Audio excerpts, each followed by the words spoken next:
حلق اللحية من الكبائر باعتبار إصرار الحالقين؟ لا شك إن حالق اللحية أنه فعل محرما، وهذه معصية ظاهرة. حلق اللحية حرام، وقد نهى النبي صلى الله عليه وسلم عن ذلك. الذي يحلق لحيته يعتبر فاسقا، فحلق اللحية محرم. اللحية فلا يجوز أن يأخذ الشخص شيئا من شعرها، وأكثر أهل العلم يرون أنه لا يجوز أن أخذ من اللحية لا من طولها ولا من عرضها. حلق اللحى كبيرة.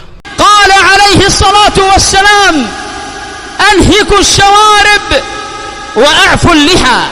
اللحية يا أخي جمال لك وفارقة بينك وبين المرأة، فاتركها. حلق اللحى يعتبر تشبها بأعداء الإسلام، ويعتبر أيضا تشبها بالنساء. وحلاقة اللحية تشبه بصنفين من الناس، يتشبه بالنساء ويتشبه بالكفار الذين على هذا الحال، فتترك على حالها، لا تقصر ولا تحدد، كل هذا مما لا يجوز. وجاء في صحيح مسلم من حديث أبي هريرة رضي الله عنه أن الرسول صلى الله عليه وسلم قال: جز الشوارب